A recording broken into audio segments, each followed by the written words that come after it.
Hello, everyone. I'm John, and welcome back to another whispered true crime story told softly to calm your mind as you listen. But remember, don't just listen to these stories. They are real, true life stories. You must learn from them so you never fall into the same traps, so you never become the next victim. Share this with your family and your friends because they too can learn from what happened. I know many of you use these videos to drift off to sleep, but before you close your eyes, kindly take just a moment to subscribe, to like, and to share this video. It may seem small, but it's the only way this channel survives. The only way I can keep whispering these stories for you night after night. And tell me in the comments, where are you watching from tonight? I love knowing how far these whispers travel, so please, don't wait until tomorrow. Do it now before sleep takes you away. Now settle in, get comfortable, slow your breathing, and let's begin tonight's case. Story 1. It was the early hours of May 11th, 2021, when police dispatchers in Athens received a disturbing emergency call. The caller was a 32-year-old man named Bobis Anagnosopoulos, a helicopter pilot who lived with his wife and infant daughter in the quiet suburb of Glika Nera. His voice, pressed and muffled, sounded strained. He claimed he had been forced to dial the number with the tip of his nose because his hands were tied. Through the line, Babis told the operator that masked intruders had broken into his home in the middle of the night. According to him, 4 men, foreigners he thought, had burst inside while the family was asleep. They had tied him up, blindfolded him, and left him helpless. His wife, Caroline, only 20 years old, had been attacked while their 11-month-old baby, Lydia, lay nearby. Even their puppy, Roxy, had not been spared. When officers rushed to the house, what they saw left them shaken. The first thing they noticed was the silence, broken only by the cry of an infant. The scene inside told a chilling story. Their beloved puppy hung lifeless from the staircase banister. Upstairs, Caroline lay dead on the bed, her baby still beside her, crying in confusion and hunger. The young mother had been suffocated, her life cut short in the most brutal way. Babis himself was found on the floor, bound with duct tape across his hands, feet, eyes, and mouth. He looked weak, disoriented, and shocked. When freed, he reached immediately for his daughter, holding her close, while police began to piece together what had happened. From the first minutes, the case struck everyone as unusual. Greece is not known for such violent home invasions, especially against young families. And here, in a suburban home, police faced a crime scene that looked more like something from a film than everyday life. A dead wife, a strangled dog, a crying baby, and a husband who said he had been forced to watch helplessly. The officers tried to comfort the man while carefully recording his words. He repeated the same story. A gang had come for money, had tortured his wife when she refused to reveal valuables, and had killed her before fleeing. He added that they had even pressed a gun to his child's head, threatening to kill the baby unless the couple gave them what they wanted. By the time morning broke, news of the crime began to spread. A young mother dead, a child left without her mother, and a husband bound and nearly unconscious. Such details would quickly shock the entire country. But in those first few hours, before the nation knew what was to come, all that existed was a crime scene heavy with silence, a grieving man, and a baby clinging to life beside her mother's body. The home in Glika Nera, where the crime took place, had until then been a picture of new family life. Caroline Crouch and Bobis Anagnosopoulos lived there with their baby daughter, Lydia, who was just 11 months old. They had also recently welcomed a puppy named Roxy into the household. Caroline adored the little dog.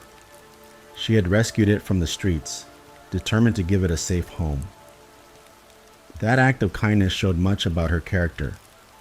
Caroline had a natural compassion for the vulnerable. To her, a stray dog was not something to ignore. It was a life worth saving. She cared for Roxy with devotion, treating the animal as a part of her family. The house itself seemed ordinary from the outside. It was in a suburban neighborhood on the outskirts of Athens, a place where families lived quietly. To neighbors, Caroline and Bobby's appeared to be a young couple raising their first child, building a future together.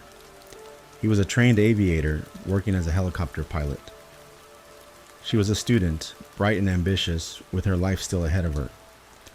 To many who later learned her story, Caroline's short life carried a striking contrast.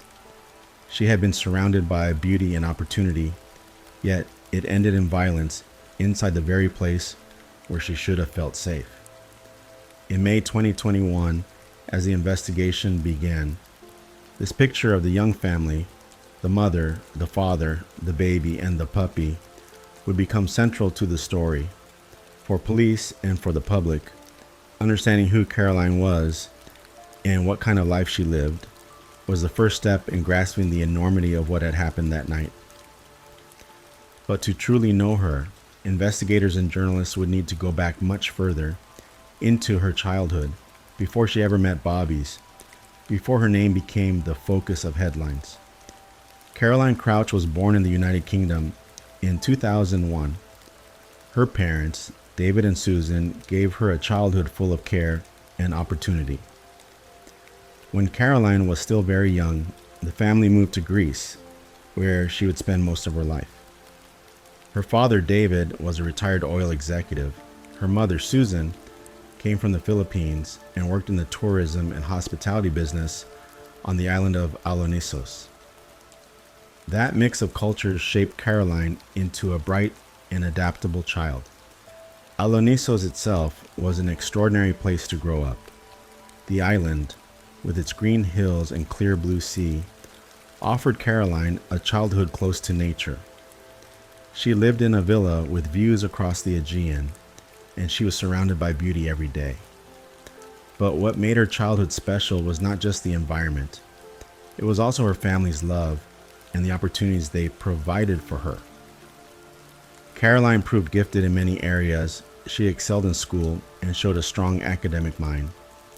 Languages came easily to her. She became fluent in English, Greek, French, and Tagalog, her mother's native language. To speak 4 languages with ease was rare for someone so young, and it showed her intelligence and ability to adapt. She also had a love of physical challenges. She learned to swim by the age of 3, became a qualified scuba diver, and was a skilled kayaker. Later, she trained seriously in kickboxing, earning a black belt. Caroline did not take sports lightly. She pushed herself to the highest level. She also joined the Scouts and took part in traditional Greek dancing, enjoying both discipline and culture. People who knew her remembered her as a girl with energy and confidence. She stood out not only for her beauty, but also for her drive. She was someone who seemed to excel at everything she tried, and she lived her youth with enthusiasm. This was the girl who, years later, would meet Bobby's Anagnostopolis, the man who would become her husband. But at the time, no one could have imagined that her life, so full of promise, would one day end in such a tragic way. Caroline first met Bobby's when she was only 15 years old. It was during a Good Friday candlelight parade in Greece. He was already in his late 20s at the time, nearly twice her age. For Caroline, still a teenager, the attention of an older man must have felt exciting and new. For Babbies, a trained helicopter pilot with a steady career, it gave him the chance to appear impressive in the eyes of someone much younger. Their age gap was noticeable. At 15, Caroline was still a schoolgirl, with her whole life ahead of her. At 29, Bobby's had already built a career, carried responsibilities, and lived through more adult experiences. To many, the balance between them seemed uneven. But to Caroline, his confidence and profession made him stand out. He could fly helicopters, he looked successful, and he seemed to belong to a world very different from the one her classmates knew. It was not long before they began a relationship. By the time Caroline was 16, they were together. For her, the romance may have felt like stepping into a dream, being chosen by an older, experienced man who showered her with attention. For him, it seemed that he enjoyed the admiration of a young woman who looked up to him. Caroline's parents may not have fully realized how serious their relationship was at first. At that age, most would not expect their daughter's teenage romance to lead to something lasting. But over the next few years, the bond between Caroline and Babby's grew stronger. By 2021, they had already been together for 4 years. Despite the concerns some might have had about their age difference, they decided to marry. Their wedding would not be a traditional, carefully planned event. Instead, it was a spontaneous decision, one that would set the course for the life they would build together. By the year 2021, Caroline and Babby had been together for 4 years. Despite her young age, they made the decision to marry. It was not a carefully planned event with family and friends present. Instead, it was sudden and romantic, the kind of wedding one might see in films. The ceremony took place in Portugal, in the Algarve region, known for its coastline and beauty. Caroline was only 18 at the time. She told her parents she was going on holiday, but when she returned, she was already a wife. Her parents, David and Susan, were surprised by the news. They had not been involved in the planning, nor even invited. For many mothers and fathers, this would have been painful, as they would have wanted to stand beside their daughter on her wedding day. Yet, when they met Babby's, their feelings softened. On paper, the relationship looked questionable. Such a large age gap, such a secretive wedding. But in person, Babby's came across as charming and responsible. David and Susan, rather than reacting with anger, tried to accept the marriage and support their daughter. For Caroline, the wedding felt like part of a fairy tale. She was young, deeply in love, and believed she had found the man of her dreams. She saw her parents as role models. They had a happy marriage, and she wanted the same. In her eyes, marriage was a strong bond, a promise of love and security. To Babby's, the wedding was another step in presenting the image of a perfect couple. A handsome pilot with a beautiful young wife. It seemed like the kind of life anyone would envy. Together, they gave the impression of a romance touched by adventure, passion, and promise. But as the years would unfold, the marriage would prove far more complex than the picture they showed to the world. After their wedding in Portugal, Caroline and Babby settled into married life in Greece. On the surface, they looked like a young couple building a future. Babby's worked as a helicopter pilot, a career that gave him stability and respect. Caroline was still very young, but she had already stepped into adult responsibilities. Not long after, their daughter Lydia was born. For Caroline, motherhood became her focus. She adored her baby, and Lydia quickly became the center of her world. To anyone looking in from the outside, this seemed like the picture of a happy family. A professional husband, a loving wife, a new baby, and a home in the suburbs. They even added to their household by taking in Roxy, the stray puppy Caroline had rescued from the streets. Her compassion was clear. She saw a vulnerable animal, and she gave it care, warmth, and safety. For her, the dog was not just a pet, but another member of the family. To neighbors and friends, Caroline and Babis appeared well matched. They lived in a modern home in Glika Nera, a quiet area outside Athens. They posted images online that gave the impression of a comfortable life. Their youth, their smiles, their baby, all of it painted a picture of happiness. But beneath the surface, tension was already forming. What outsiders saw was not the full story. Behind closed doors, their relationship carried struggles and unease, details that would only become known much later when investigators began to piece together the truth. For now, in those early years, the family appeared settled. Yet, the story was moving steadily toward the tragic night that would shock Greece and capture worldwide attention. On May 11, 2021, the police entered the home in Glica after Bobby's desperate call. What they found inside shocked even the most experienced officers. The first sight was horrific. Hanging from the banister of the staircase was Roxy, the family's puppy. The young dog had been strangled, left suspended by its own leash. It was clear the death had not been quick. The image of an innocent animal suffering in such a way disturbed everyone who saw it. As the officers searched further, they discovered Caroline's body. She was lying on the bed, lifeless. Next to her, her baby daughter Lydia cried in confusion and hunger. The child's tiny arms reached out, unaware that her mother could no longer respond. The scene was unbearable, a baby lying beside her murdered mother, both surrounded by silence and grief. Nearby, Babies was found on the floor. His hands and feet were bound tightly with duct tape. His eyes and mouth were also covered. He appeared weak and disoriented, as though he had been struggling for hours. When officers freed him, his first words were directed at Caroline. He touched her gently and asked, "Honey, are you okay?" Then, realizing the truth, he turned to his baby, asking to hold her in his arms. What stood out to the officers was his reaction, or in some ways, his lack of it. When he saw the puppy's body hanging from the stairs, he showed almost no emotion. This struck the police as unusual. For many, such a sight would have triggered outrage or sorrow. Still, they reminded themselves that grief and shock appear differently in people. Some cry, some scream, others fall silent. It was too early to draw conclusions. At first glance, it looked like the family had been the target of a brutal home invasion. The husband tied up, the wife dead, the dog killed, and the baby left unharmed. It seemed like the work of cold, violent intruders. Yet even in those early moments, officers felt unsettled. Something about the scene seemed off, though they could not yet say why. When the police freed Bobby's from the duct tape, he began to explain what had happened.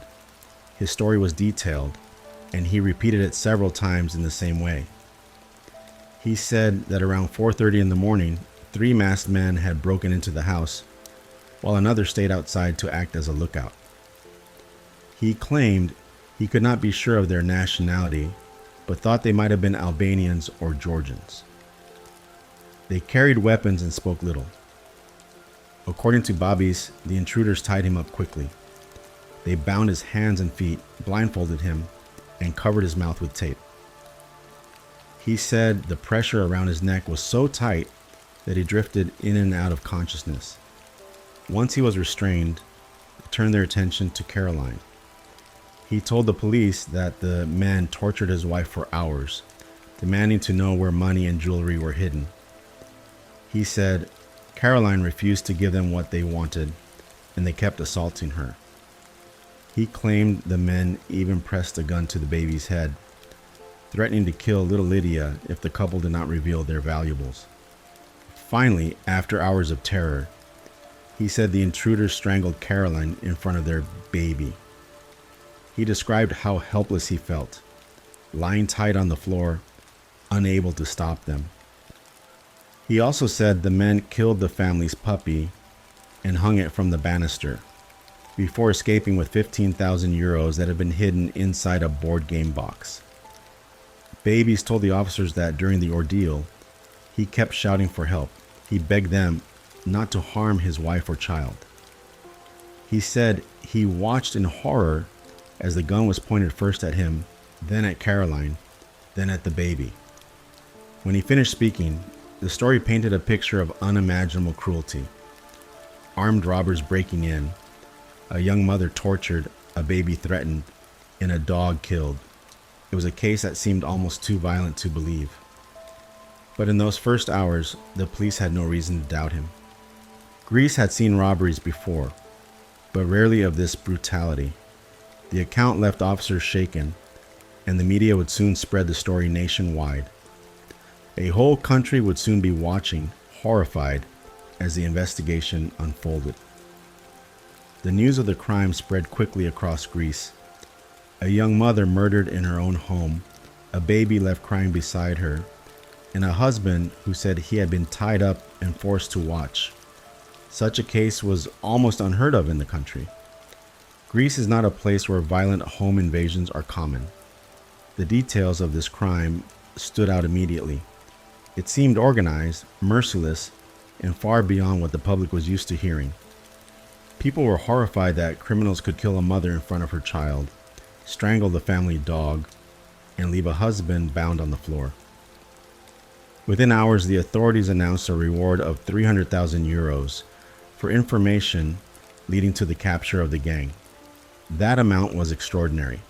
In fact, rewards like this had only been offered 4 times before in Greece's history.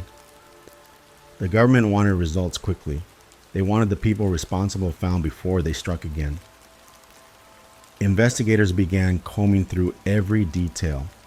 They reviewed hundreds of hours of CCTV footage from the neighborhood, hoping to catch a glimpse of suspicious movements or a getaway car. The theory was that the gang must have watched the house beforehand, studying the couple's routines, planning the robbery carefully. But despite all their work, nothing surfaced. No strange cars, no clear suspects, no sign of intruders coming or going. The absence of evidence was troubling. A crime so brutal, yet not a single trace of the attackers on camera? Still, at this stage, investigators pressed forward under the belief that they were hunting an organized gang. Meanwhile, the story dominated the news. Reporters described Caroline as a young mother full of life, only 20 years old. Photographs of her smiling with her baby appeared across newspapers and television. To many, she became the symbol of innocence lost to senseless violence. The public response was one of sorrow and anger. People wanted justice. They wanted the killers caught, and they wanted to know why such a crime had taken place in a quiet Athenian suburb. But as days passed, investigators began to notice details that didn't quite add up. Behind the public shock, questions were slowly forming about what really happened inside that house. While the country mourned Caroline's death and the media focused on the hunt for intruders, investigators began receiving results from the forensic team.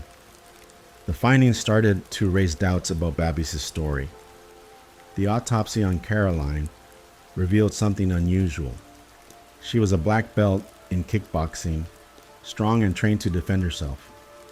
If she had been attacked by violent intruders, as Babis described, investigators expected to find signs of a struggle. At the very least, there should have been foreign DNA under her fingernails, scratches, skin cells, or fibers from her attackers. But there was nothing. The absence of defensive wounds and foreign DNA was puzzling. For someone as capable as Caroline, it seemed unlikely she would have gone down without a fight, especially if her baby's life was at risk. The results suggested that she had not resisted at all, that she had been overpowered in a way that didn't match the husband's account.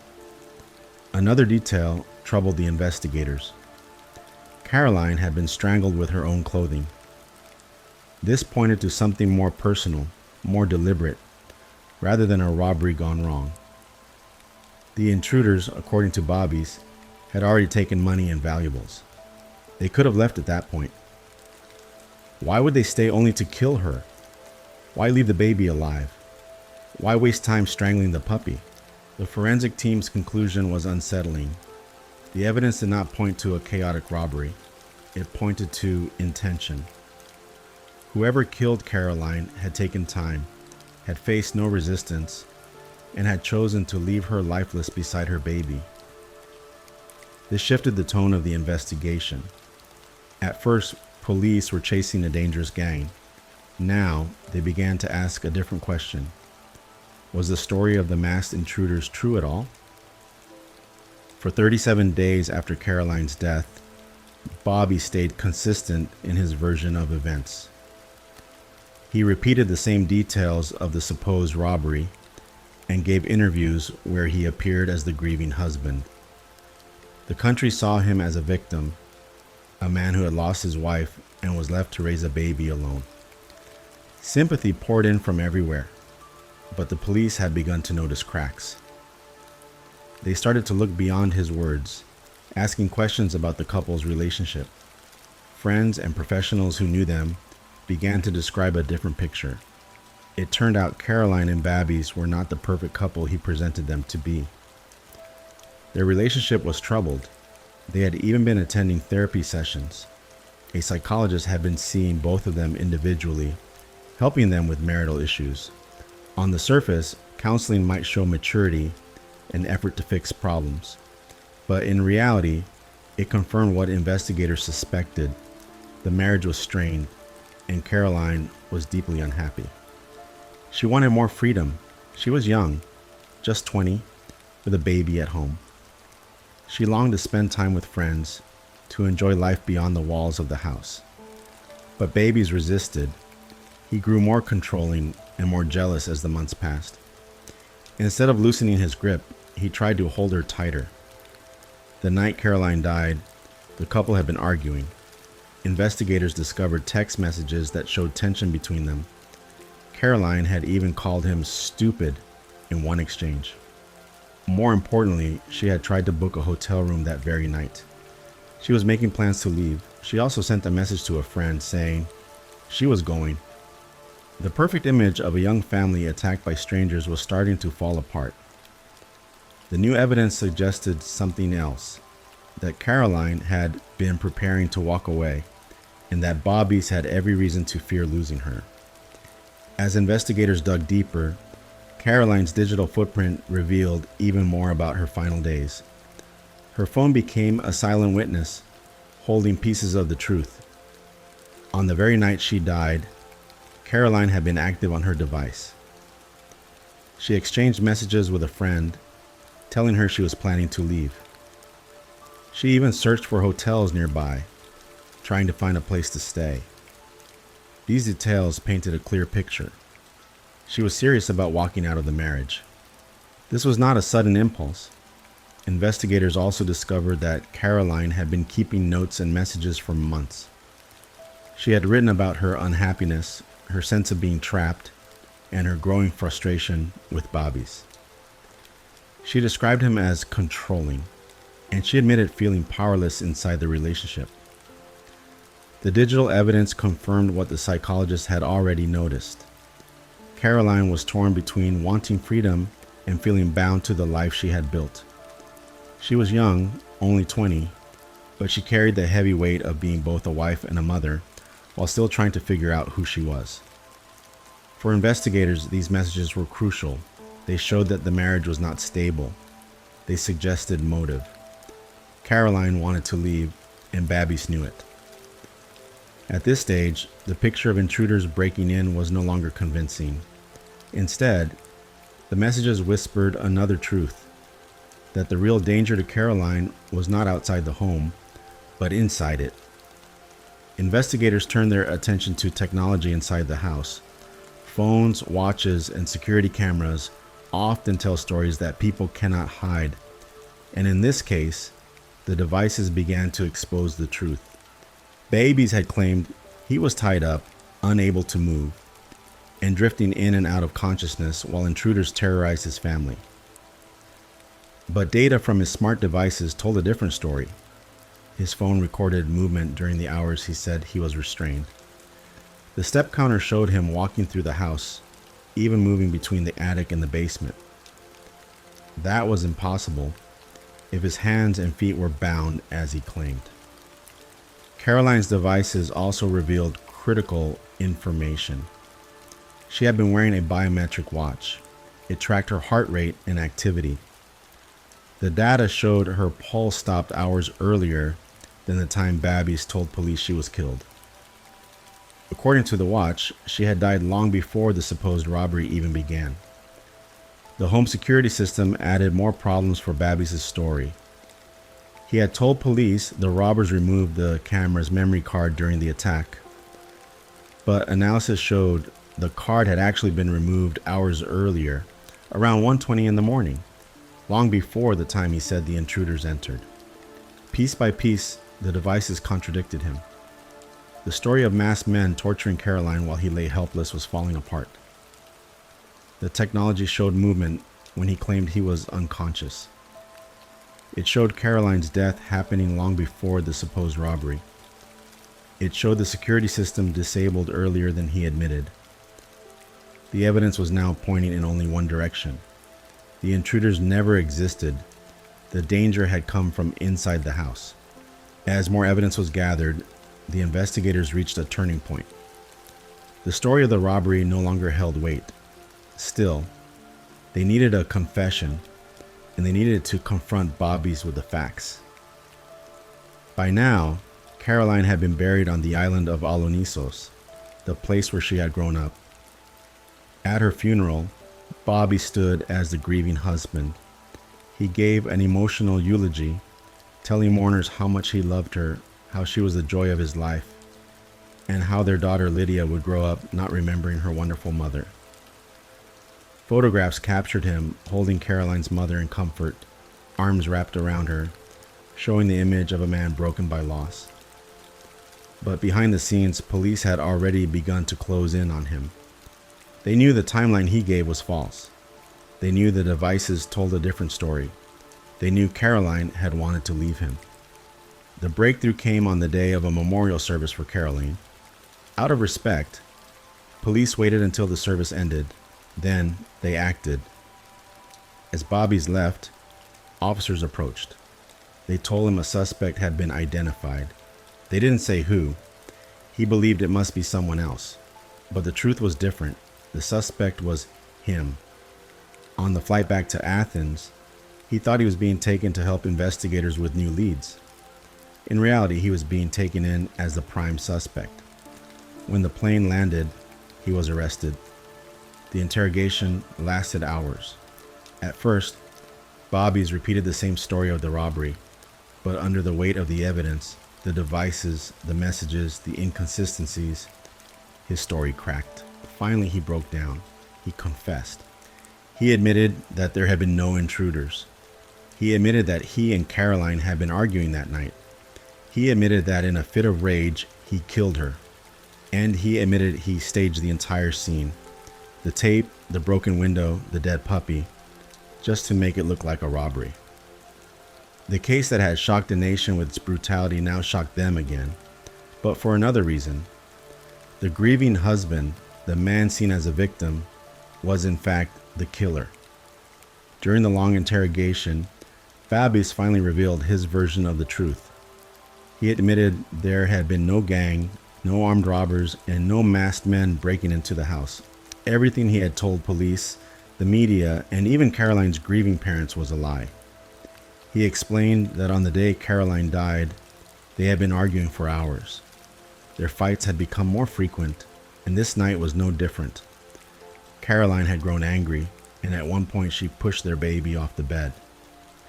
The child was not seriously hurt, but for Bobby's, this became part of the story he later used to defend himself. He also claimed Caroline threw Lydia into her cot in frustration. He painted a picture of his wife as violent and unstable, blaming her for what followed. He told police that Caroline had often hit him when angry. He described himself as the victim of abuse, saying she kicked and punched him in the past. He also claimed she had changed after suffering a miscarriage, becoming more argumentative and aggressive. But those who knew Caroline said this was not true. Friends and her psychologist denied his claims. They described Caroline as unhappy in her marriage, yes, but never abusive. To them, Bobby's words sounded like excuses, an attempt to shift blame away from himself.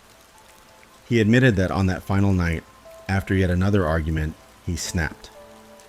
He said Caroline refused to apologize, and that she threatened to leave him and take their daughter. In his anger, he pressed a pillow over her face. He claimed he thought she had only fainted, but when he looked at her eyes and saw they were open, when he realized her pulse had stopped, he knew she was dead. Instead of calling for help or trying to save her, his first thought was of himself. He said he panicked, afraid of going to prison, afraid of losing his daughter. His mind turned not to Caroline's life, but to covering up what he had done. He staged the house to look like a robbery. He tied his own hands and feet. He covered his eyes and mouth with tape. He broke windows to make it look as if intruders had forced their way in. He even took Caroline's wedding rings and hid them in the fuel tank of his motorcycle. Worst of all, he killed Roxy, the puppy Caroline had rescued and loved. He strangled the dog and hung its body from the banister, just to make his story appear more believable. And then, as though all of this was not enough, he placed his 11-month-old daughter next to her mother's dead body on the bed. For over a month, he lived this lie. He accepted sympathy from the nation. He hugged Caroline's parents. He delivered speeches about the love of his life. And all the while, he knew the truth, that he had taken her life with his own hands. After Caroline's death, her body was taken to the island of Alonisos, the place where she had grown up. This was where her parents lived, and it was where she was laid to rest. The funeral was attended by family, friends, and neighbors who remembered her as a bright, kind young woman with her whole life ahead of her. At the service, Bobbies played the role of the heartbroken husband. He stood before the mourners and delivered an emotional eulogy. He told them, "I was lucky to meet her, and even luckier that she became the mother of my child. Caroline was the joy of my life, and she will always live on in me through our daughter Lydia." His words brought tears to many, but they were spoken by the very man who had taken her life. Photographs from that day showed him comforting Caroline's grieving mother. He held her, placing his arms around her, presenting himself as a man destroyed by loss. To those watching, he looked every bit the victim, a widower crushed by tragedy. But the police already had their doubts. The evidence from the devices, the inconsistency in his story, and the background of the marriage all pointed in one direction. Investigators decided they were ready to act. They chose the day of the memorial service, 40 days after Caroline's death. Out of respect, they did not disrupt the ceremony itself. But as soon as it was over, officers approached Bobbies. They told him a suspect had been identified and that he was needed for questioning in Athens. They did not tell him that the suspect was him. Believing he was still seen as a victim, Bobbies boarded the flight back to Athens with the officers. In his mind, perhaps, someone else had been caught. But the truth was waiting for him. When the plane landed, police arrested him immediately. This time, he was not treated as a grieving husband, but as the prime suspect in the murder of Caroline Crouch. When news of Bobbies' confession reached Caroline's parents, the shock was unbearable. For weeks, they had stood beside him, believing his story, trusting his grief, and even comforting him during the funeral. Now they learned that the man who had held them, the man who had spoken of love for their daughter, was the one who had taken her life. Caroline's mother, Susan, was left devastated. She remembered how Bobbies had wrapped his arms around her at the memorial, whispering words of sorrow. The same hands that had comforted her were the ones that had pressed a pillow against her daughter's face. The betrayal cut deeply, adding another layer of pain to her loss. Her father, David, spoke later about the cruelty of it all. Not only had Bobbies murdered Caroline, but he had deceived everyone around him. He had made them believe in a crime that never happened. He had made them feel sympathy for him, while they themselves were drowning in grief. Even worse, Bobbies had asked them for money. He had taken 3,500 pounds from them to pay for Caroline's coffin and the transportation of her body from Athens to Alonisos. They had also previously given the couple 60,000 euros to buy land for a new home. But they discovered the land was registered only in Bobbies' name, leaving Caroline with nothing. To them, it was clear he had been planning for himself all along. The pain for Caroline's parents did not end there. Now there was the matter of Lydia, their granddaughter. She was just 11 months old when her mother was killed. She had been placed next to Caroline's lifeless body that night, left crying until police arrived. Now, she needed a safe future. The court in Athens made a decision. They awarded full custody of Lydia to Caroline's parents. At the same time, they stripped Bobby's of all parental rights. He was no longer recognized as her legal father. For Susan and David, this was the only comfort, that their granddaughter would be raised in their care, away from the man who had caused so much destruction. They promised to protect her and to raise her with love. For them, Lydia became the last living piece of their daughter. And though they could never bring Caroline back, they believed they could keep her spirit alive through the little girl she had adored. The trial of Babis Anagnostopoulos began in April 2022 in Athens. By this time, the entire nation knew the story, and the courtroom was filled with tension. Journalists, activists, and ordinary citizens followed every detail. Prosecutors were determined to prove that Caroline's death was not a sudden act of rage, but a cold, calculated murder. They argued that Babis had planned it and that he had staged the robbery carefully to escape responsibility. Caroline's diary was presented as evidence. In her own words, she had described her unhappiness, her feelings of being trapped, and her fear of Bobby's controlling behavior. She had written that she wanted to leave him, even as early as July 2020, only 1 month after giving birth to Lydia. She also recorded moments of violence, like when he broke down a door during an argument. These entries gave the jury a clear view of her state of mind and the toxic reality of the marriage. Forensic experts testified as well. The coroner explained that Caroline's death had been slow and agonizing, lasting 5 to 6 minutes. Her final moments were filled with both physical pain and psychological terror. The data from her biometric watch confirmed the time of her death, proving she was killed hours before Bobby's claimed. Prosecutors also called Caroline's therapist, who gave powerful testimony.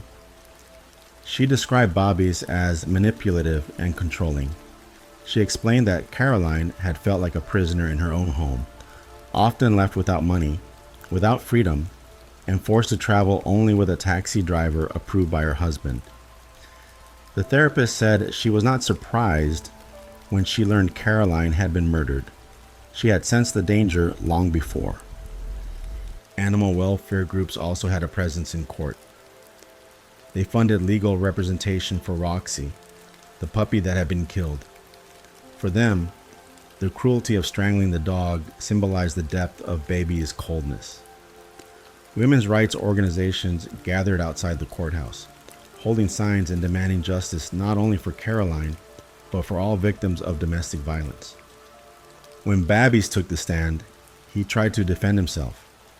He claimed it was a crime of passion, not premeditated murder.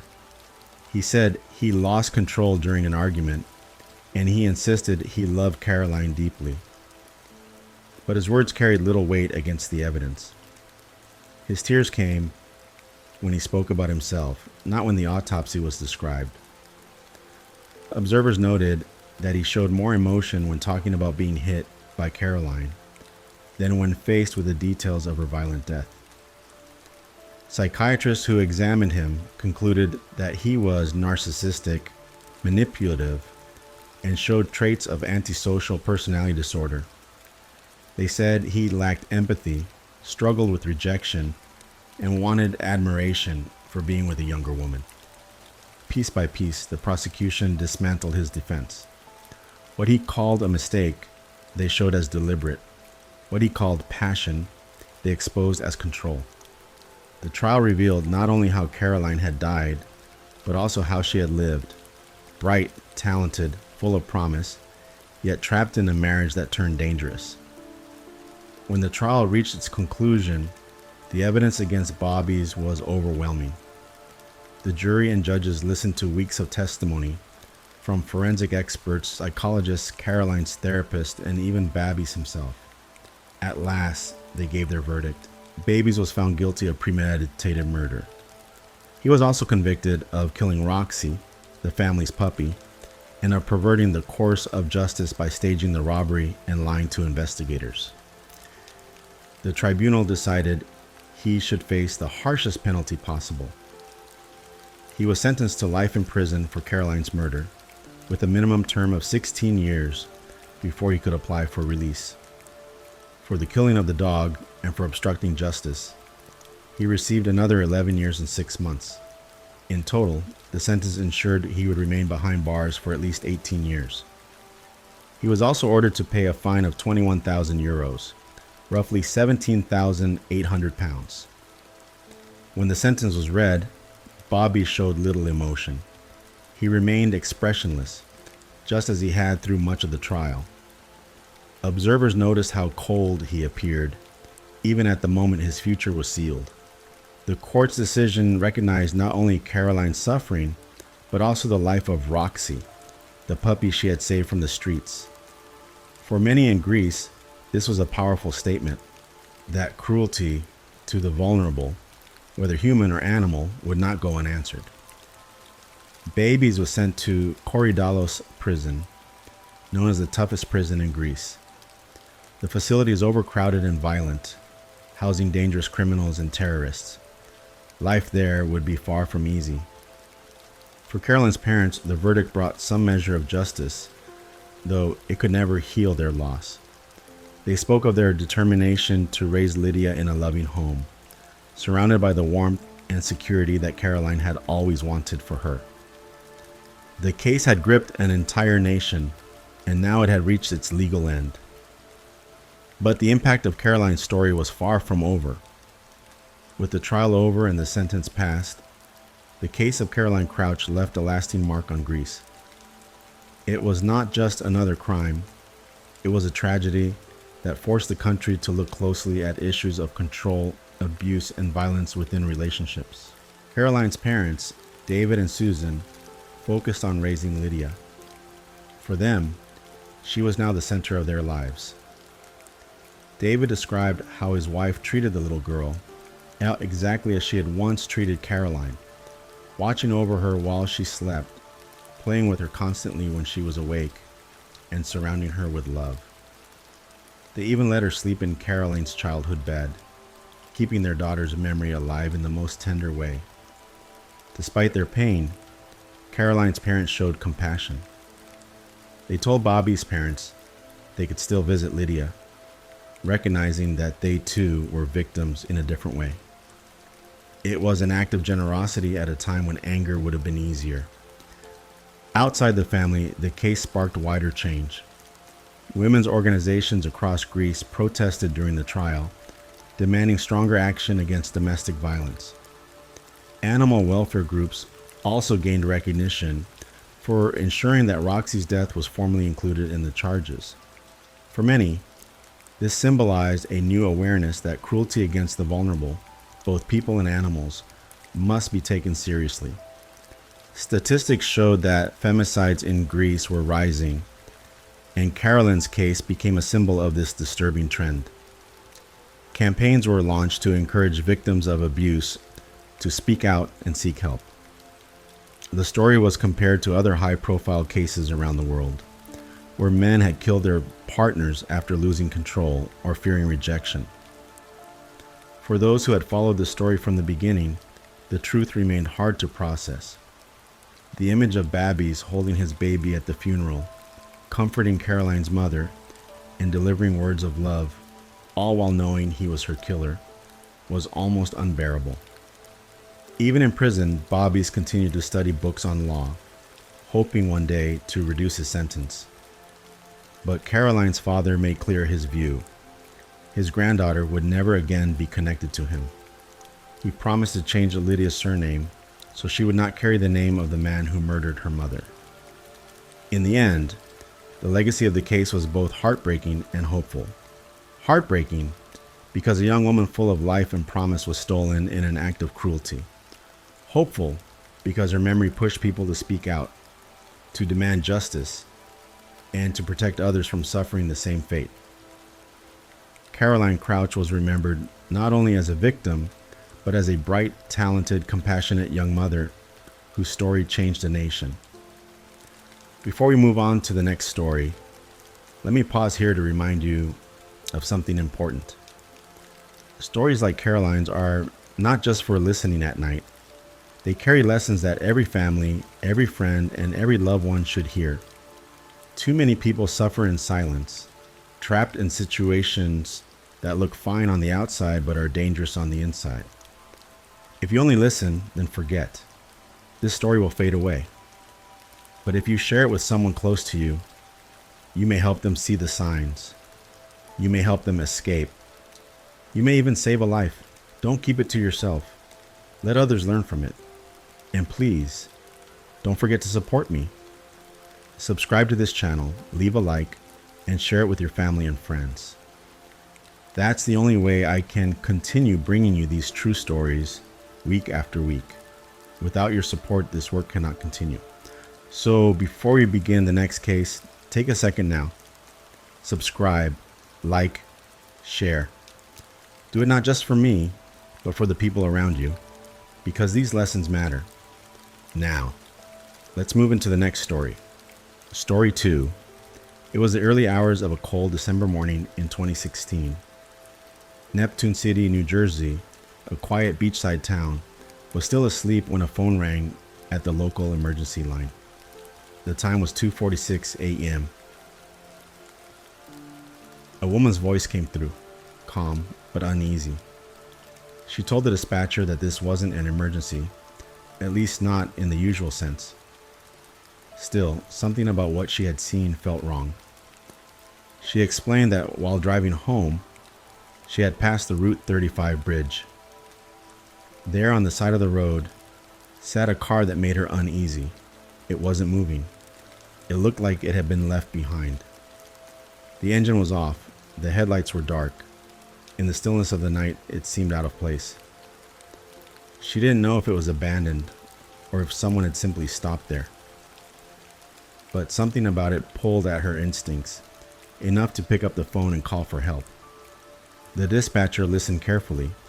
A parked car on a bridge in the middle of the night. It wasn't a crime, but it wasn't normal either. The call was logged, and within minutes, officers from Neptune City Police were sent to check it out. When the patrol car rolled up onto the bridge, the site was just as the caller had described. The vehicle was an older model, a faded Oldsmobile. It sat quietly at the edge of the bridge. No hazards flashing, no signs of trouble. The officers approached slowly, shining their flashlights across the dark interior. Nothing looked broken. No shattered glass, no dents or scrapes. The car itself wasn't damaged. The driver's side door was locked, but the keys were still sitting inside, on the seat. That alone was strange. Who leaves their car on a bridge with the keys in plain sight and just walks away? The officers ran the plates. The registration came back to a woman named Lillian Stern, age 96. Clearly this wasn't her car to be driving around at that hour. Digging further, they learned that she had loaned it out to her granddaughter. Her granddaughter was Sarah Stern, 18 years old. Sarah had grown up in Neptune City. Everyone knew her, or at least knew it of her. It was that kind of place. A tight-knit town where faces were familiar even if names weren't. At just 19, she had her whole life ahead of her, which made the sight of her car, abandoned on a bridge in the middle of the night, all the more troubling. The officers looked around. No Sarah, no footprints, no sign of where she might have gone. The air was heavy and cold, and the silence on that bridge pressed in on them. For a moment, the scene felt frozen in time. A car left behind, its owner vanished. News of the discovery traveled quickly. By dawn, the quiet beach town was awake with whispers. Had she broken down? Had she run away?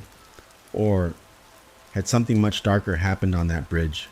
The truth, as the world would soon learn, was far worse than almost anyone imagined.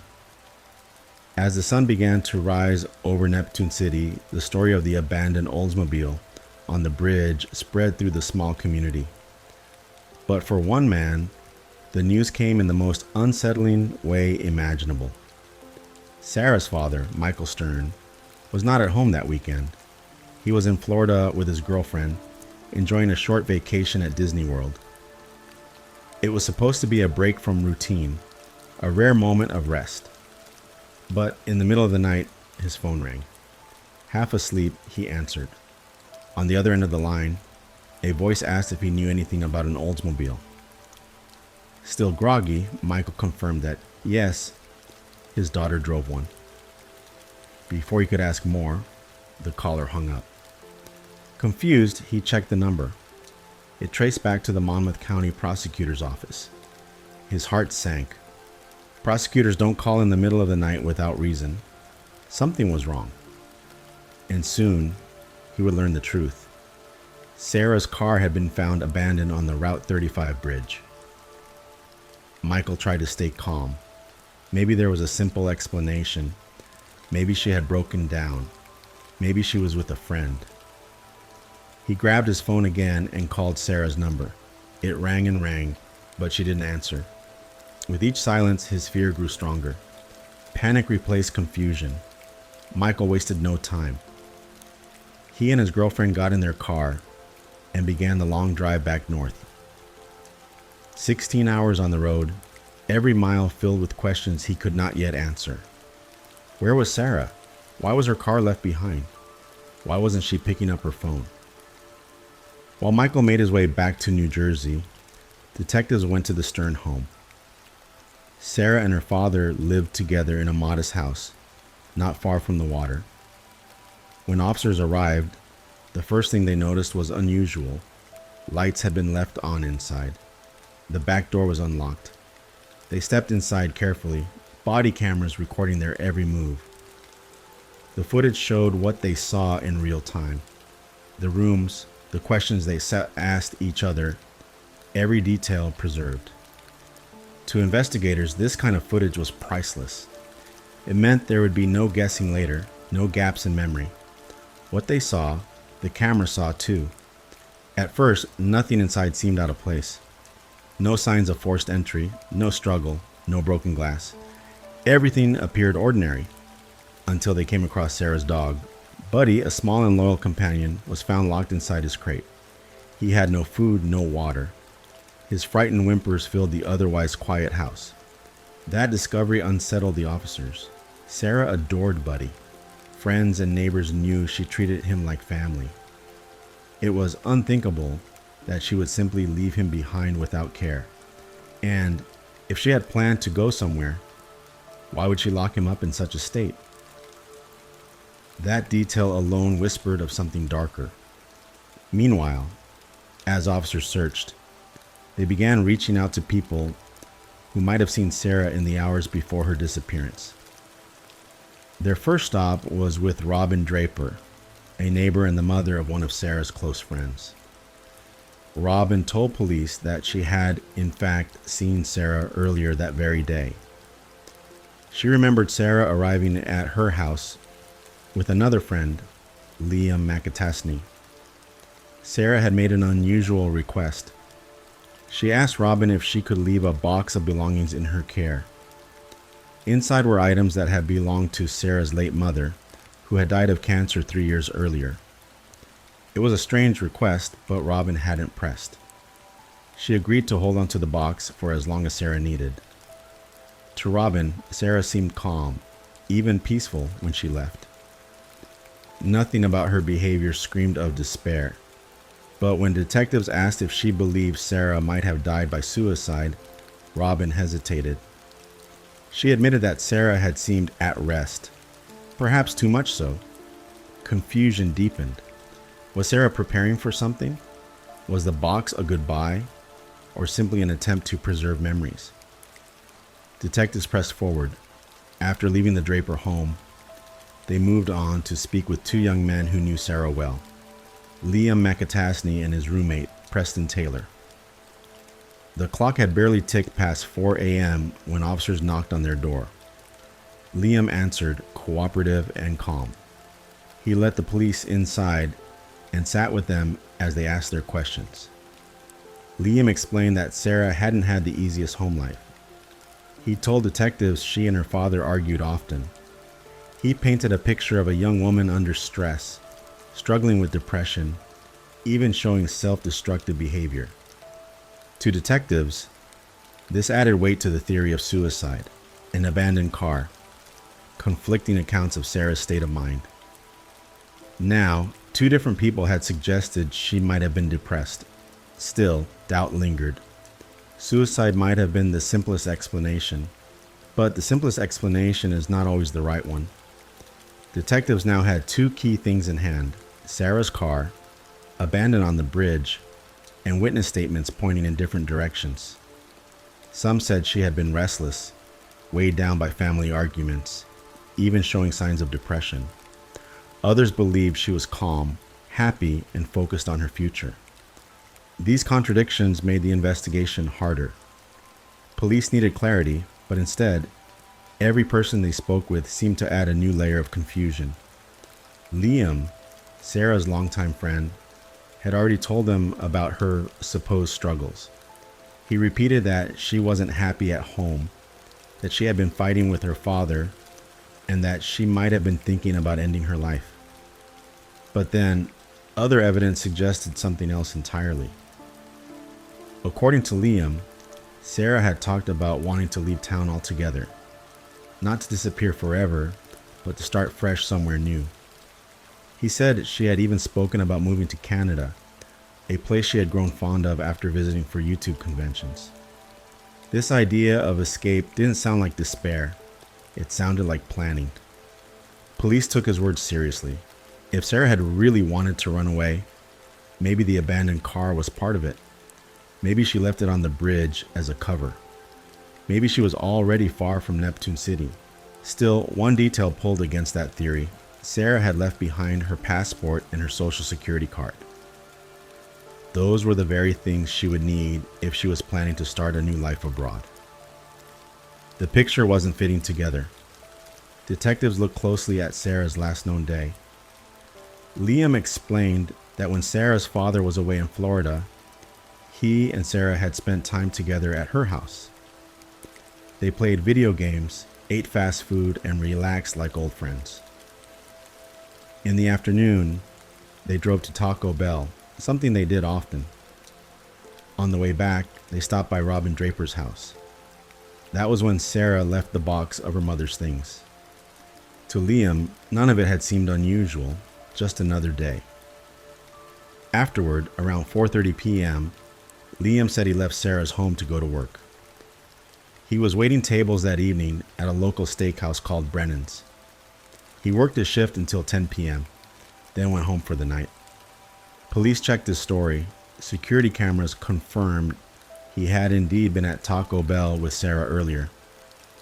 Footage from Sarah's neighbor's house showed her car leaving her driveway at the time Liam said he left for work. Cameras inside the restaurant placed him there for his full shift. So far, his timeline matched reality. But another piece soon unsettled investigators. Around midnight, a neighbor's surveillance camera recorded Sarah's car leaving her driveway. This was 3 hours before the 911 call that reported her vehicle abandoned on the bridge. Who was driving it at that hour? Police didn't have the answer yet. They brought Liam back in on December the 6th, just days after Sarah vanished. He gave almost the same account, but with more emphasis on her depression and possible suicidal thoughts. He even suggested she might have been struggling with her sexuality. Then, he asked police a question that felt odd. If she did jump off the bridge, what are the odds she isn't already out in the ocean by now? It was a strange way to phrase things. Some detectives wondered if he knew more than he was saying. Others thought maybe it was just a nervous remark, the kind of question someone blurts out when they don't know what else to say. People react differently in a crisis. Some go quiet, some talk too much. Some fixate on small details. Still, the words caught attention. Enough that Liam's family later hired him a lawyer. Detectives then turned to Preston Taylor, Liam's roommate, and Sarah's former prom date. He too told police that Sarah likely died by suicide. Like Liam, he mentioned her recent stress, her father, and her struggles. But here was the problem. Sarah's dog Buddy was left behind, locked in his crate. Everyone who knew Sarah agreed she loved that dog dearly. She would never abandon him without food, water, or care. It was a fact that pressed against both Liam's and Preston's stories. And then, a new detail surfaced that neither young man had mentioned. After Sarah and Liam left Taco Bell, she had gone to the bank. Cameras inside showed Sarah smiling as she walked up to the counter.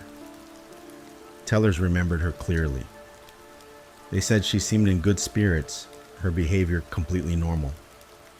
She wanted access to her safety deposit box, the place where she had stored a large sum of money.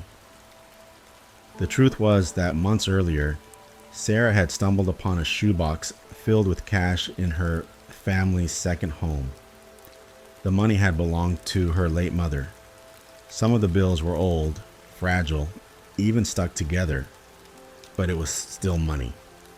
Between $20,000 and $100,000 in total.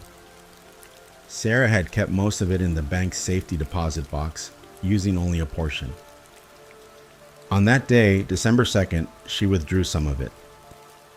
Liam had known about this discovery, but when he first spoke to police, he never mentioned Sarah's trip to the bank. He had hidden it from them. When detectives searched her safety deposit box, they found about $25,000 still inside. If Sarah had really planned to disappear, especially to leave the country, she likely would have taken it all, yet she hadn't. The evidence began to lean away from the idea of running away. Step by step, the possibility of suicide or escape weakened. Something else, something darker, began to take its place. December 3rd, 2016. The date would later be remembered as the day Sarah Stern vanished. To understand what happened, detectives carefully retraced her final hours. That morning had seemed ordinary. With her father away in Florida, Sarah had the house to herself. She spent much of the day with her friend Liam McAdesney. They played video games, enjoyed the quiet freedom of the empty home, and later went out to grab Taco Bell. Security cameras confirmed the stop. The footage showed Sarah smiling as she ordered at the drive-thru window, Liam by her side. On the way back to her house, they made another stop, this time at the Draper home. There, Sarah handed over a box of belongings to Robin Draper, items that had once belonged to her late mother. Robin didn't question it.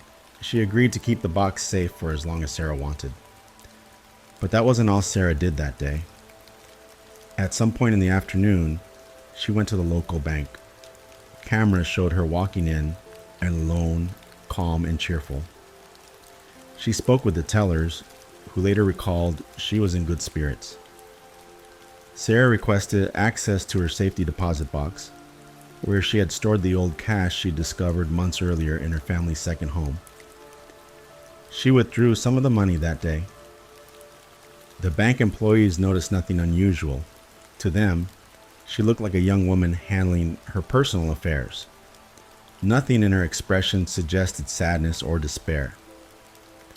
By late afternoon, Liam left her house. He said he went to work at Brennan's, the local steakhouse where he waited tables. Police checked, and the restaurant's surveillance footage confirmed his shift. He was there until about 10 p.m. This much of the story seemed solid, but later that night, questions returned. Around midnight, a neighbor's surveillance camera captured Sarah's car pulling out of her driveway. This was just 3 hours before the 911 call about an abandoned vehicle on the bridge. Who was driving her car at that moment? Sarah? Someone else? The timeline grew more troubling. Days later, when detectives interviewed Liam again, his story did not change much, but his words carried an edge that unsettled them. He repeated the claims that Sarah was depressed, that she had argued with her father, that she might have been struggling with her identity.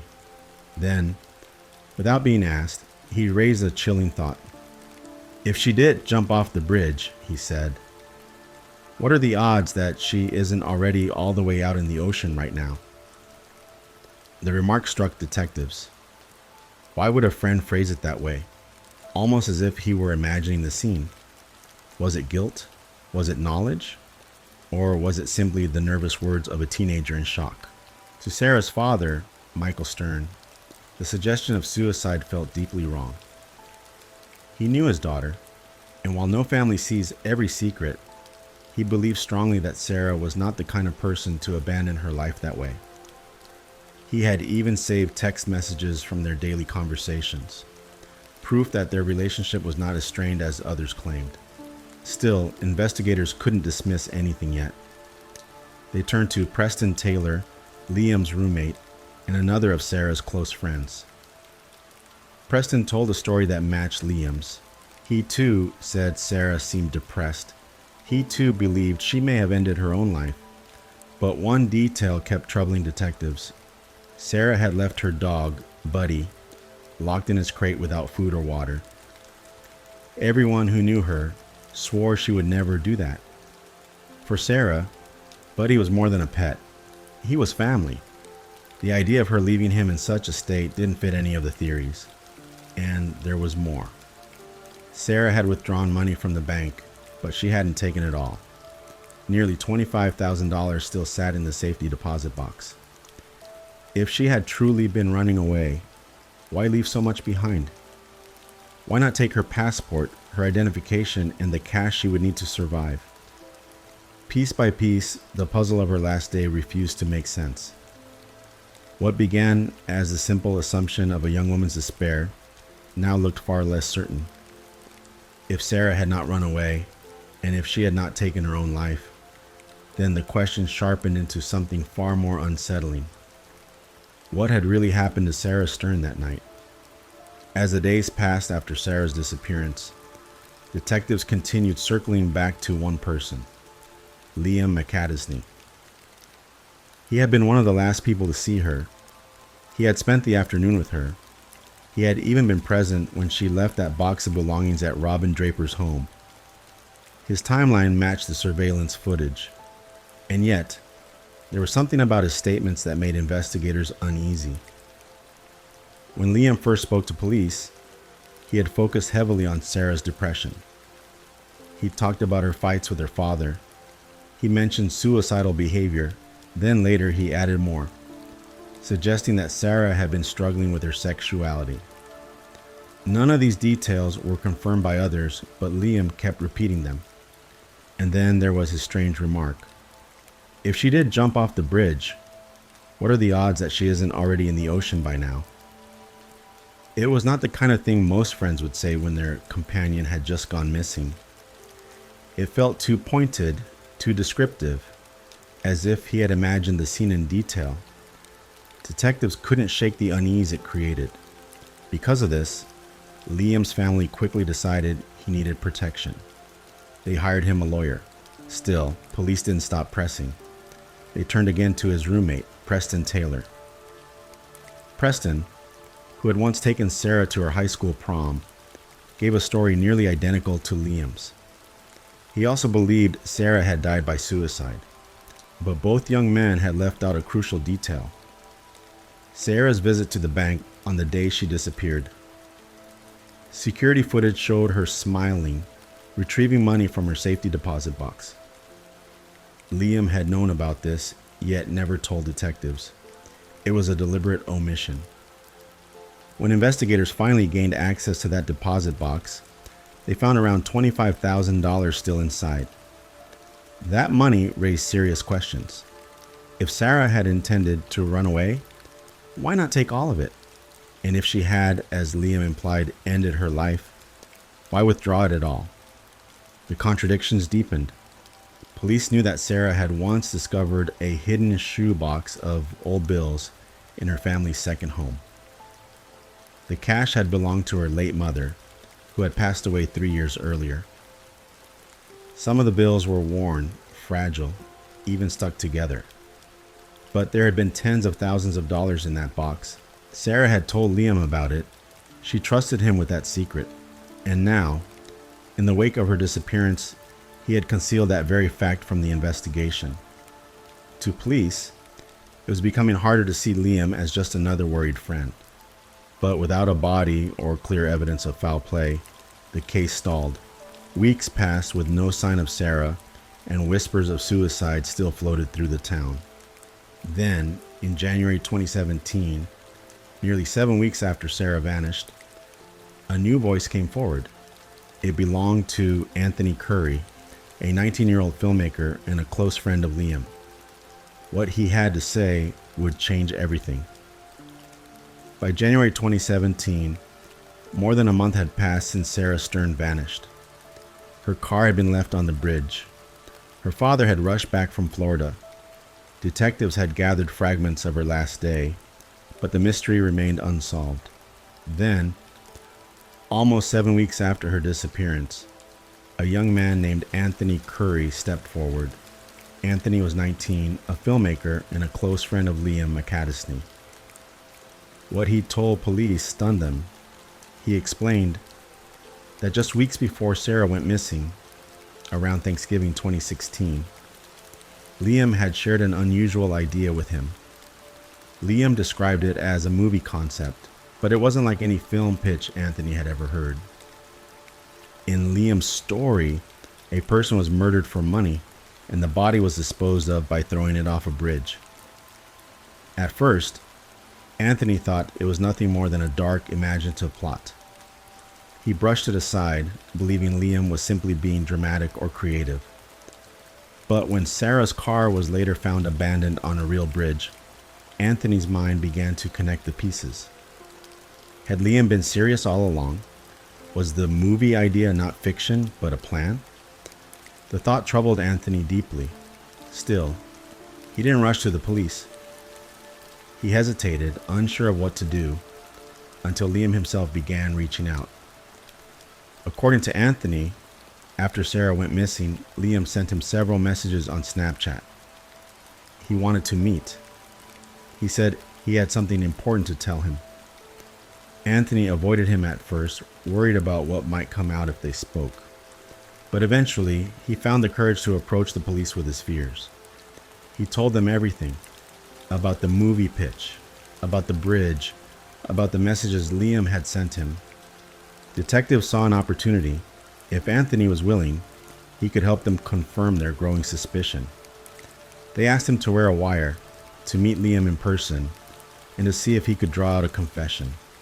It was a dangerous request. Sitting face to face with someone who might have committed murder is no small thing. But Anthony agreed.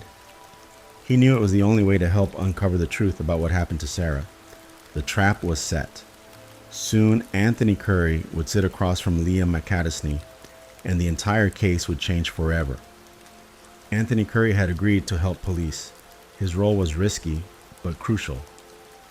If Liam McAdesney really had something to do with Sarah's disappearance, Anthony was the one who could bring the truth to light. Detectives prepared him carefully. The plan was simple. Meet Liam, talk to him naturally, and try to get him to reveal what happened. A hidden recording device would capture every word.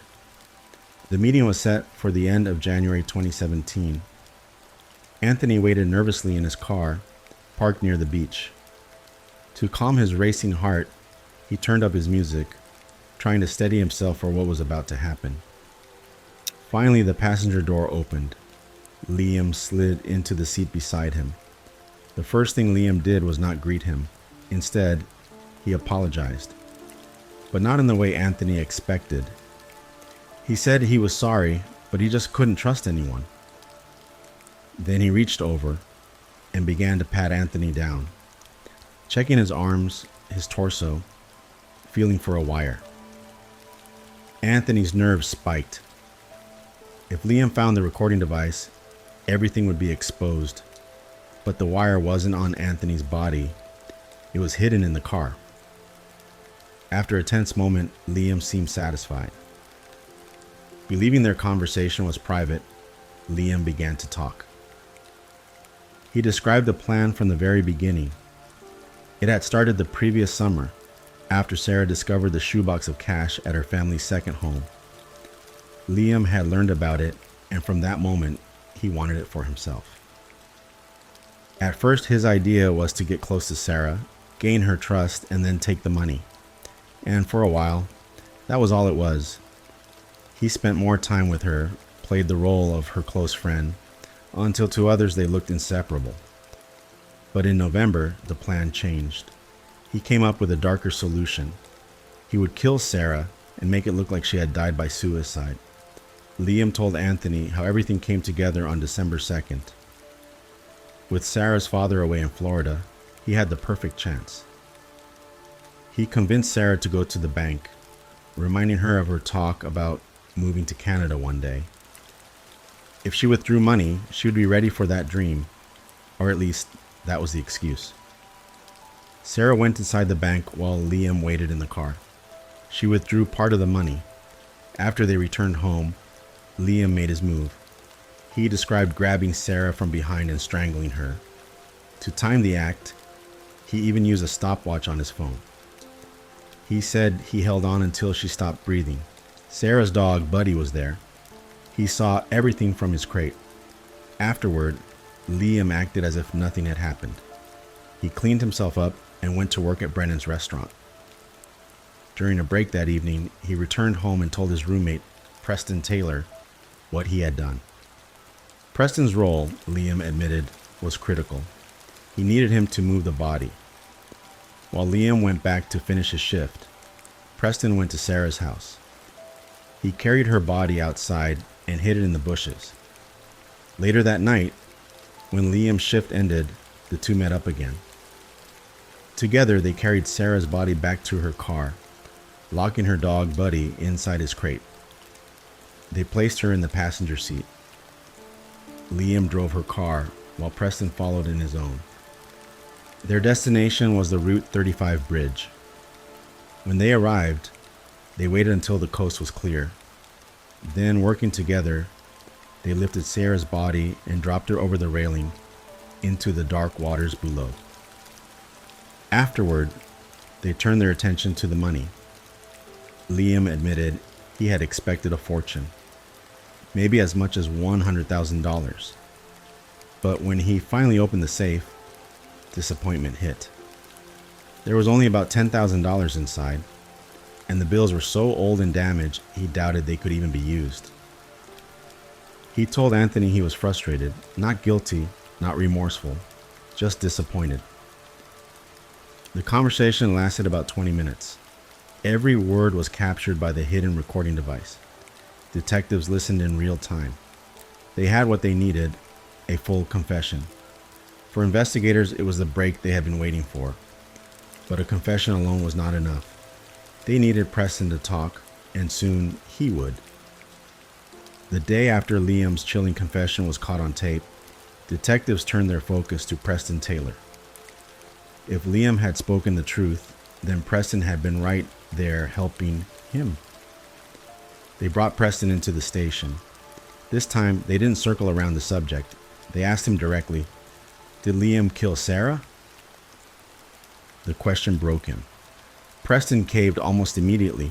He admitted it. Yes, Liam had killed Sarah. And yes, he himself had helped cover it up. Once the wall of denial fell, Preston began to tell everything. He explained how Liam had shared his plan with him, how the idea had been building for months. He described the night of December 2nd, when Liam left for work after strangling Sarah. While Liam was gone, Preston went to her house. He carried her body outside, into the darkness, and hid it in the bushes until Liam returned. Later that night, after Liam's shift ended, the two men returned together. They carried Sarah's safe, the one holding the cash, and loaded her beloved dog Buddy into his crate. Then they placed Sarah's body in the passenger seat of her Oldsmobile. Liam drove Sarah's car. Preston followed close behind in his own. Their convoy headed toward the Route 35 bridge. When they arrived, the scene was quiet. No cars passed. No one watched. Together, they carried Sarah to the edge. Then, They lifted her body over the railing and dropped her into the dark water below. Preston didn't stop there. He also told detectives about what came after. According to him, Liam had buried the safe at a place called Sandy Hook, a small peninsula about 40 minutes from Neptune City. Detectives followed his directions. There, they found the safe. Inside was about $9,350, but the most important discovery was on the outside. Stamped on the safe was a number, 02. When investigators checked Liam's car, they found a key marked with the same number. It was a perfect match. Even with Preston's cooperation, one piece remained missing: Sarah's body. Weeks had passed. The ocean's current was strong. Recovery seemed unlikely, but the lack of a body would not stop prosecutors. They now had Liam's recorded confession. They had Preston's detailed account. They had the safe, the money, and the matching key. It was enough to move forward. By February 2017, both Liam McAdesney and Preston Taylor were arrested. They were charged in connection with Sarah Stern's death. For Sarah's father, Michael Stern, the news was both relief and heartbreak. Relief that the truth had finally been uncovered. Heartbreak because it confirmed what he had feared all along: that his daughter's disappearance had not been her choice, but the act of someone she trusted. The case was no longer a mystery. It was a murder, and soon the world would hear it laid bare in court. By mid-February 2017, both Liam McAtasney and Preston Taylor were behind bars. Sarah Stern's disappearance was no longer a mystery. It was now a criminal case. Preston Taylor made his choice quickly. In April, he stood before the court and pleaded guilty. His charges included robbery, desecration of human remains, and tampering with evidence. Because he cooperated with police and revealed the details of Sarah's final night, he received some leniency. His sentence would later be set at 18 years in prison. For Liam, things were different. His case would drag on much longer.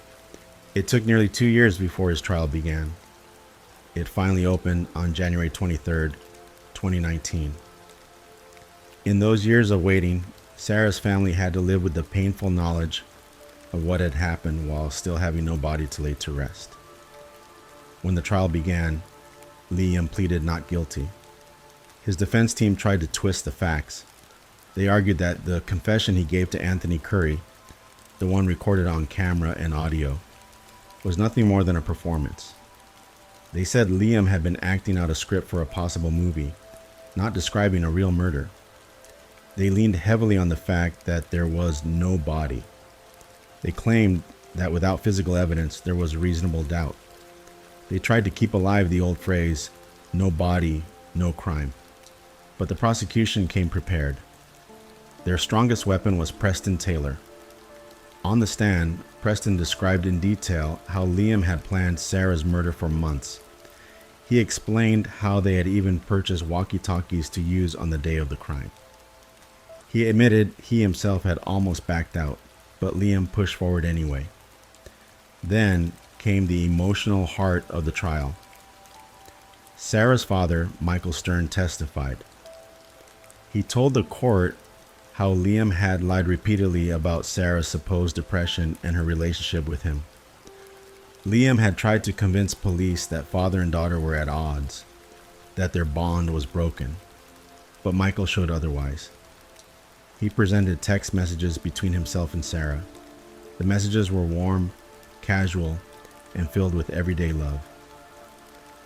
The day before her murder, he had sent her a photo of the castle at Disney World. Sarah replied, "Wow, the castle looks so pretty with those lights." They had been in contact every single day. Their bond was strong, not broken. This testimony struck at the heart of Liam's lies. It showed that Sarah had not been in despair, not preparing for an escape, not planning to end her life. Instead, it revealed a daughter still connected to her father, still engaged with life. Piece by piece, the evidence closed in. The jury listened to Liam's recorded confession. They heard Preston's testimony.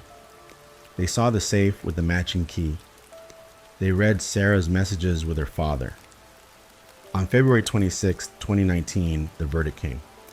Liam McAtasney was found guilty of first-degree murder, robbery, desecration of human remains, conspiracy to desecrate human remains, tampering with evidence, and hindering apprehension. He was later sentenced to life in prison with no possibility of parole.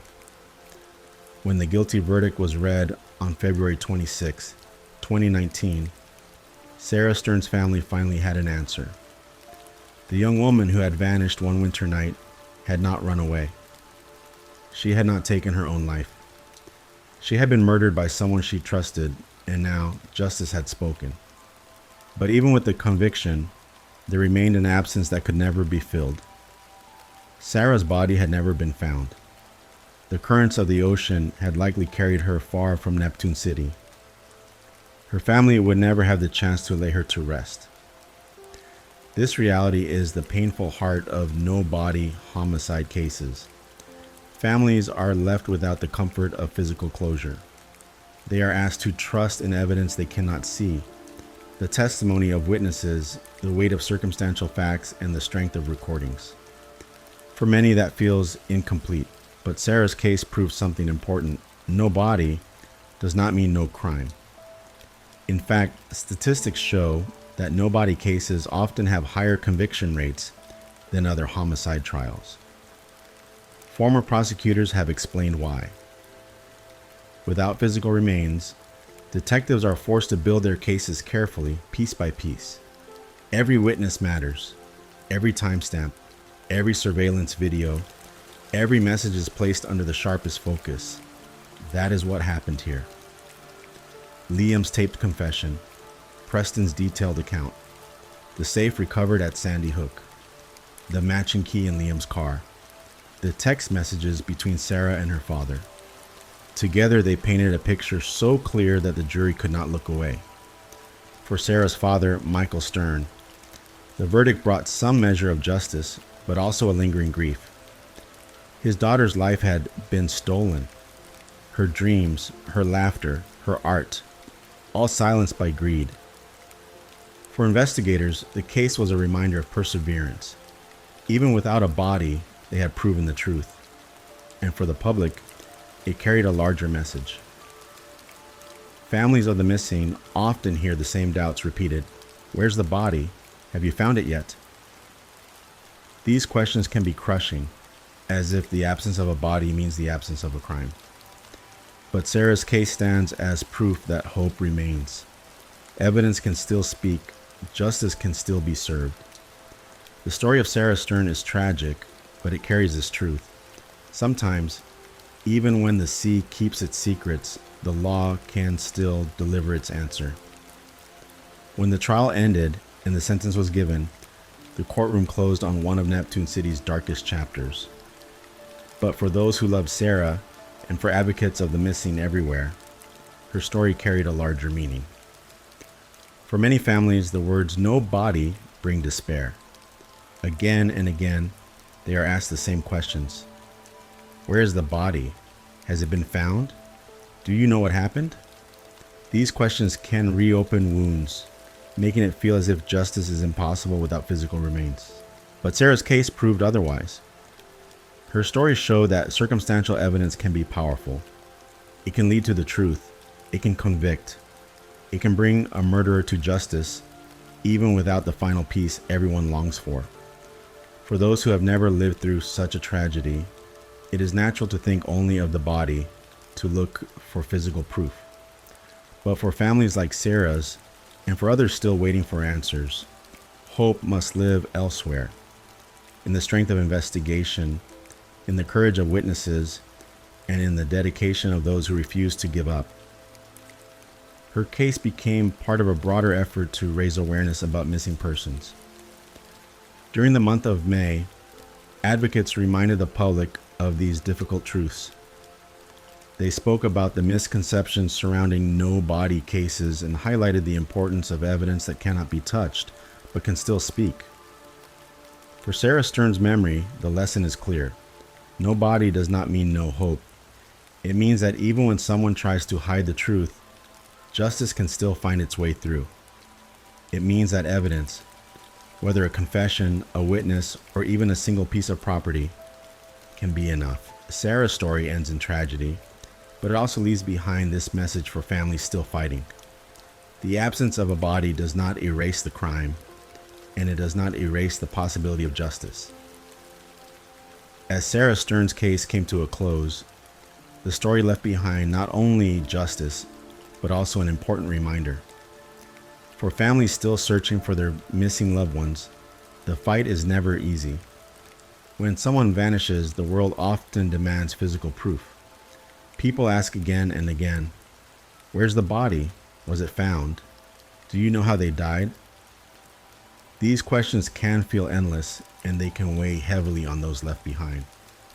But Sarah's case showed the world that justice does not always require a body. Circumstantial evidence can still speak clearly. Witnesses can still bring forward the truth. Investigators can still piece together a story strong enough to stand in court. This is why her case matters. It proves that no body does not mean no crime. And more importantly, it proves that no body does not mean no hope. For anyone who may feel lost, hopeless, or emotionally overwhelmed, there are always places to turn. If you or someone you know is struggling, there are resources and support available. Reaching out for help can make all the difference. And for those who continue to search for answers in the face of silence, Sarah's story leaves this truth.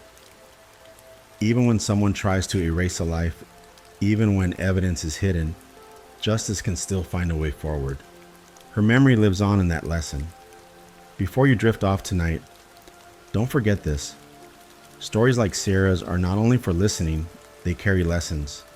Lessons about trust, about justice, and about how truth always finds its way. Please share this story with your family and friends. You may not realize it, but the lesson here could help more than you think. And if you haven't already, subscribe now. Because tomorrow, I'll be back with another true story, one that you won't want to miss.